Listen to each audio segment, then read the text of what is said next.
सोने से 4 घंटे पहले भोजन कर लेना चाहिए। तो योगासनों का शरीर पर क्या प्रभाव पड़ता है, उनका वैज्ञानिक विवेचना को, उनके वैज्ञानिक लाभों को मैं बताने वाला हूं। बहुत ही कंसंट्रेट होकर के हमारे वीडियोस को देखना है दोस्तों। नमस्कार, मैं डॉक्टर परवेज आलम। स्वागत है आपका हमारा जीएच केयर चैनल पर। जिसने अब तक हमारे चैनल जीएच केयर को सब्सक्राइब नहीं किए हैं, सो प्लीज गाइज हमारे चैनल जीएच केयर को सब्सक्राइब कर ले, ताकि इस तरह की तमाम जानकारियां आपको हमारा जीएच केयर चैनल ही देगा। पहले लोग क्या करते थे, इतनी दवाओं का, इतनी मेडिसिन के ऊपर डिपेंड नहीं रहा करते थे। अगर कोई बीमारी होती थी तो वो योगा के माध्यम से अपने ज्ञान की प्रकाष्ठा को बढ़ाकर अपने सातों चक्र को जो है जागृत करके उन तमाम तरह की समस्याओं से कैसे निवारण होगा, योग साधना के माध्यम से जान लेते थे कि भाई इस बीमारी का इलाज कैसे होगा। जी हां, चाहे वो छोटी से छोटी बीमारी हो, चाहे वो बड़ी से बड़ी असाध्य बीमारियां ही क्यों ना हो। जी हां दोस्तों अब हम एक बात देख लो। अब हम रात्रि के भोजन का वैज्ञानिक कारण मैं बता रहा हूं, साइंटिफिक रीजन बता रहा हूं। रात्रि का जो भोजन होता है, रात का डिनर, ठीक है, तो डॉक्टरों का भी कहना है कि सोने से 4 घंटे पहले भोजन कर लेना चाहिए। मैं नहीं कह रहा हूं, आप किसी अच्छे डॉक्टर से पूछ लो। और बिकॉज प्रोफेशनली मैं एक डॉक्टर हूं, मैं आपको कह रहा हूं, ठीक है।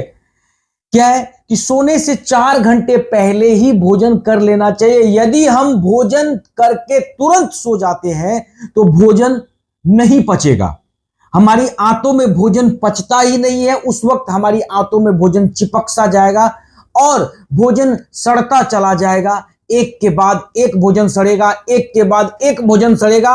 अभी हमने भोजन रात्रि में किया है, फिर वही भोजन नहीं पचा, ठीक है, कब्ज की शिकायत हो गई। चाहे लोगों को लगता है कि कब्ज नहीं है, लेकिन कहीं ना कहीं आंतों के अंदर, आमाशय के अंदर, इंटेस्टिनल के अंदर जो है वो भोजन का टुकड़ा जो है कहीं ना कहीं चिपक सा गया है, ठीक है, आमाशय के अंदर चिपक गया है। फिर भोजन किया, फिर नहीं पचा, फिर चिपक गया, फिर भोजन किया, फिर नहीं पचा, फिर चिपक गया। यानी कि इस तरह से भोजन सड़ता चला जाता है, सड़ता चला जाता है और आंतों के अंदर इंफेक्शंस होता चला जाता है, होता चला जाता है, जिसके वजह से बहुत सारी विभिन्न प्रकार की समस्याओं से हमको जो है मतलब सामना करना पड़ता है। समस्याओं की अगर बात करें तो मुंह में जो पायरिया आता है दोस्तों, मुंह के अंदर जो दुर्गंध आती है, इसका कहीं ना कहीं कारण है आमाशय के अंदर सड़ा हुआ भोजन। हाँ, जो माइग्रेन की जो प्रॉब्लम होती है, आधा आधा जो सिर का दर्द होता है दोस्तों, कहीं ना कहीं से उनका जो है वो कनेक्शंस जुड़ा हुआ है आपके आंतों के अंदर सड़ा हुआ भोजन। जी हां, आपका जो कोलेस्ट्रॉल लेवल जो बढ़ जाता है, जो बैड कोलेस्ट्रॉल लेवल है दोस्तों, इनका कहीं ना कहीं कारण है वो आपके आंतों के अंदर सड़ा हुआ भोजन।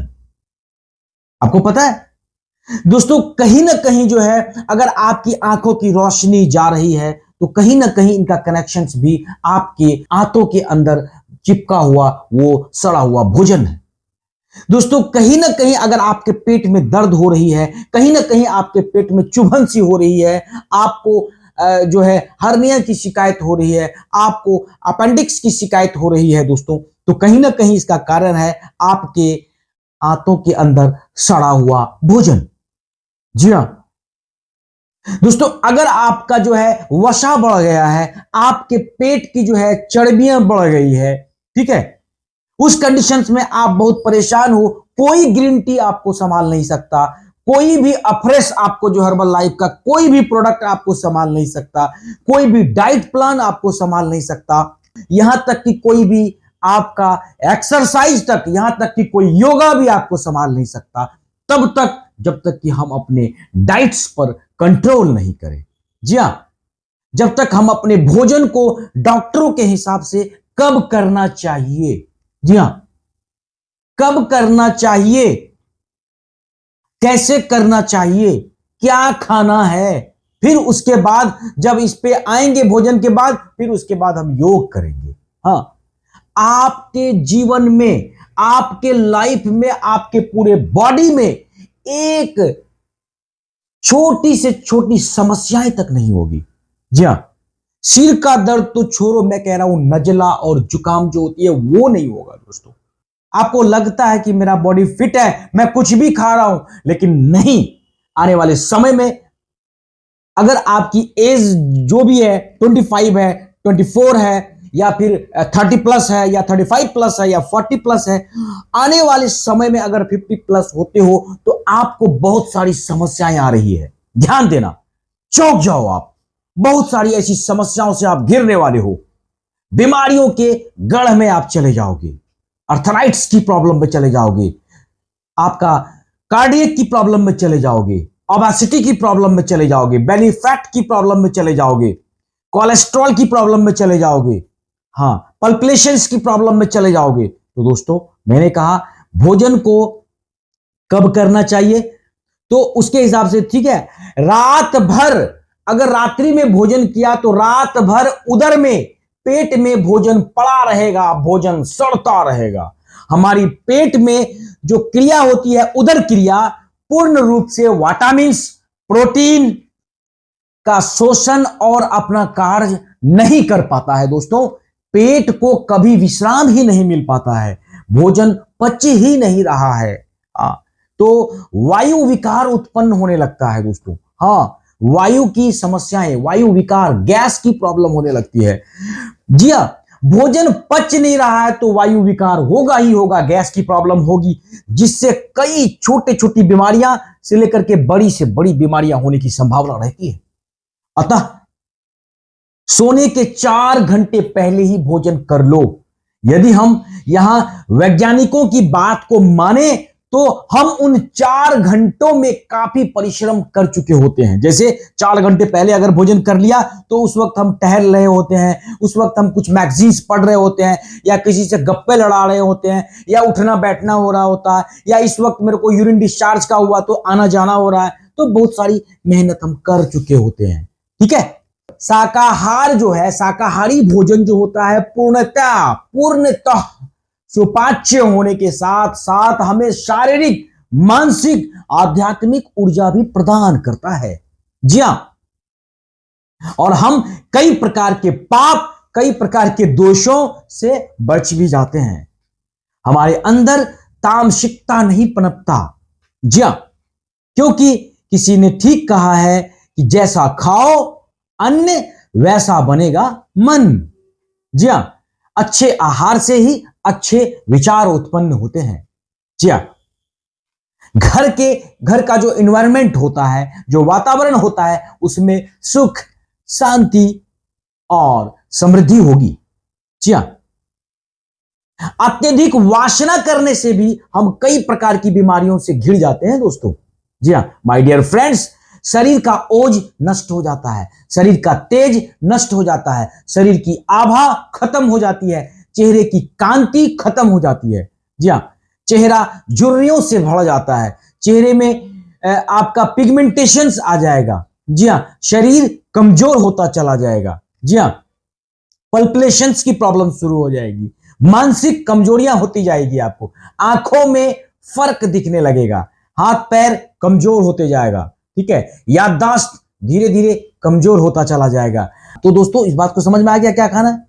दोस्तों, एक चीज जान लो, अत्यधिक वासना से हमारा मस्तिष्क का न्यूरल सिस्टम जो है वो सिकुड़ने लगता है। वासना का मतलब तो समझ ही रहे हो, ठीक है। तो क्या होता है, मस्तिष्क सिकुड़ने लगता है, ठीक है। तो दोस्तों, पूजनीय है ऐसे हमारे जो एंसेस्टर्स हैं या फिर ऋषि मुनि हैं, उन्होंने बताया यदि हम उनकी बातों को अगर मान लें तो हमारे जीवन में बहुत बड़ा परिवर्तन हो सकता है। दोस्तों, पाचन संस्थान जो होता है, जो पाचन संस्थान है हमारा डाइजेस्टिव सिस्टम, ठीक है, ये इस बॉडी का नियम है कि जिस वस्तु का हम उपयोग नहीं करते उसकी कार्य क्षमता क्रमशः धीरे धीरे कम होती चली जाती है। आज कई आधुनिक उपकरण आने से मनुष्य की शारीरिक कार्य क्षमता कम होती चली गई है, जिस कारण उस अंग के कार्य करने की क्षमता भी कम होती चली गई है। सपोज इतनी सारी जो आधुनिक उपकरण जो आया है, मान लो मेरे को पहले पैदल चलना होता था, तो अब तो पैदल नहीं चलना पड़ता, अब तो फोर व्हीलर है, अपना आराम से स्टार्ट करो, पैरों को कोई मतलब नहीं है भाई, पैर को उठा के रख दो और अपने तसरीफ के टोकरे को उठा के रख दो, ही बैठ जाओ अपना आराम से और अपने गंतव्य स्थान पर पहुंच गए और उतर जाओ भी। तो ये क्या है आपको पता है ना। तो मैंने कहा कि उनकी जो भी बॉडी का जो अंग है, उनका जो कार्य क्षमता है वो धीरे धीरे कम होता चला गया, उनकी दक्षता कम होती चली गई। आज पाचन तंत्र पर भी किन्हीं कारणों का प्रभाव भी जबरदस्त पड़ गया है।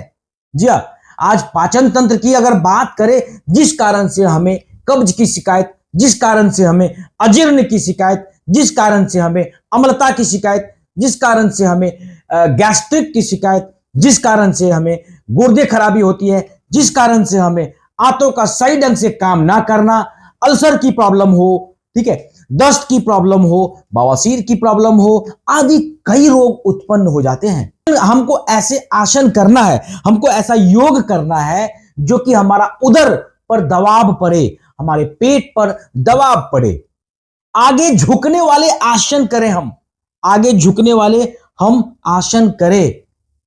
जी हां, वो आपका योग मुद्रासन भी हो सकता है, वो आपका नौकासन भी हो सकता है, वो आपका पश्चिमोत्तानासन भी हो सकता है दोस्तों। हाँ, ऐसे आसन जो कि जिस पर आपका पेट पर खिंचाव आए, तनाव आए, जैसे अगर उस आसन की अगर बात करें, उस योग की अगर बात करें, तो धनुरासन है, भुजंगासन है, मत्स्यासन है, चक्रासन है, इत्यादि इत्यादि इत्यादि। वे आसन जिससे कि आपकी दोनों भुजाएं, दोनों बाजुओं पर दबाव आए। जी हां, दोनों बाजुओं के मांसपेशियों में तनाव आए। जी हां, जैसे बात करें तो कटी चक्रासन है, उसके बाद जो है मत्स्यद्रासन है, उसके बाद जो है त्रियक त्रिणासन है, त्रियक भुजंगासन है, उतान मंडूकासन है, आदि आदि आदि आदि। इस प्रकार इन आसनों को करने से पाचन तंत्र के संपूर्ण अंगों का एक्सरसाइज हो जाएगा, संपूर्ण अंगों की मालिश हो जाती है और ब्लड सर्कुलेशन जो होता है, रक्त संचार जो होता है वो बढ़ जाता है। हाँ, रक्त संचार पूरे बॉडी में जो है, यानी कि पेटों के मांसपेशियों में हर जगह जो है आपका ब्लड जो सर्कुलेशन है वो दौड़ेगा दौड़ेगा दौड़ेगा दौड़ेगा, ऑक्सीजन के साथ दौड़ेगा दौड़ेगा। जी हाँ, ऑक्सीजन लेकर के दौड़ेगा, पूरी बॉडी में दौड़ेगा। जी हाँ, हाँ जी, जिससे ब्लड की रुकावटें नहीं होगी, कोई डिफॉल्टर नहीं होगा, पाचन तंत्र सुचारू रूप से काम करने लगेगा हमारा, एक भी भोजन का टुकड़ा सड़ेगा नहीं, सिर्फ पचेगा। हमारे अनियमित जो जीवन है, हाँ, हमारा जो अनियमित जो दिनचर्या है दोस्तों, अस्त व्यस्त जिंदगी में आए हुए जो है हमारा, उन सब को सुचारू रूप से करेगा। हाँ जी, इन योगों से संपूर्ण पेट के अंगों की कार्य क्षमता बढ़ जाती है। हाँ, पेट के जितने भी आमने सामने की जो मांसपेशियां हैं वो, जैसे कि आपका एब्डोमिनल मसल्स जो होता है दोस्तों, उनको पूर्ण रूप से मजबूती के साथ जो है आपको योग्य व्यायाम मिल जाता है। जी हां, अतः आपका जो डाइजेस्टिव सिस्टम है वो क्या करता है दोस्तों, भोजन से पर्याप्त मात्रा में विटामिन लेता है, भोजन से पर्याप्त मात्रा में आपका प्रोटीन लेता है, आदि पोषक तत्व को अब्सॉर्ब करके, शोषण करके हमें स्वस्थ रखता है, हमारे स्वास्थ्य को कंट्रोल करता है और कई बीमारियों से हमें सेव करता है, कई बीमारियों से हमें बचाता है। जी हां, समझ में आ रही है बात। इसी प्रकार दोस्तों अगर बात करें प्राणायाम की, मैंने बताया था आपको पिछली वीडियो में एक प्राणायाम के बारे में बताया था, ठीक है। प्राणायाम से अंत कुंभक बहिकुंभक करने से, जो प्राणायाम का जो पार्ट्स होता है, जैसे अंत हो गया, कुंभक हो गया, बहिकुंभक हो गया, इनको करने से हमारा फेफड़ा, हमारा पेट का अंग जो है सही ढंग से काम करने लगेगा। हाँ, सबको दिशा निर्देश देगा, मॉनिटरिंग कर लेगा ये कि भाई तेरा जो काम है तू कर, तेरा जो काम है तू कर, तेरा जो काम है तू कर, तेरा जो काम है तू कर। जी हाँ, ये सब जो योगा बताया हूं मैं, ये करने से आपका पाचन तंत्र समस्त अंग सुचारू रूप से जो है आपका काम करने लगेगा। जी हाँ, अगर ध्यान के आसन में, मेडिटेशंस के आसन में, अगर योग में बैठने से क्या फायदा पता आपको? जिससे समस्त पेट के जो समस्त एरिया है उनको क्या लाभ मिलने वाला है, लाभ मिलता है। अतः हम कह सकते हैं कि योग क्रियाओं का है पाचन तंत्र को सुचारू रूप से कार्य करने में मदद मिलता है। तो दोस्तों, आज से हम सब एक सौगंध खाएं कि हम अपने इस अखंड भारत को रोग मुक्त भारत बनाने के लिए एक प्रण करें कि आज से ही, अभी से ही एक प्रण करना है, मुझे कोई शर्म नहीं करना है। सवेरे मॉर्निंग में उठ करके मुझे योग साधना करनी है, मुझे योगा करना है, मुझे मेडिटेशंस करनी है और प्राणायाम करनी है। जो भी मैंने योगा बताया है वो करनी है। दोस्तों, अगर किसी को हमारे कमेंट सेक्शंस में आके कुछ पूछना हो तो पूछ सकते हो कि भाई अल्सर की प्रॉब्लम है तो उसमें कौन सा योगा करें तो कि ठीक होगा, किसी को थायराइड की प्रॉब्लम है कौन सा योगा करें कि ठीक होगा, किसी को असाध्य बीमारी है तो कौन सा योगा करें कि मुझे फायदा मिलेगा, ठीक है, या किसी को बहुत दिनों से बीमारियां जकड़ लिया है और मेडिसिन खाने की आदत है, उसमें कौन सा योगा करना है जो कि मेरे को मेरी दवाइयां छूट जाएगी। तो दोस्तों, अखंड भारत के इस अभियान में आप मेरा साथ दें आज से, अभी से। तब तक दोस्तों हमारे वीडियो पर बने रहें और देखते रहें। दीजिए अगले वीडियोस के लिए बूम वाला वीडियो में लेके आऊंगा। तब तक हमारे वीडियोस पर बने रहें। जय हिंद, जय भारत।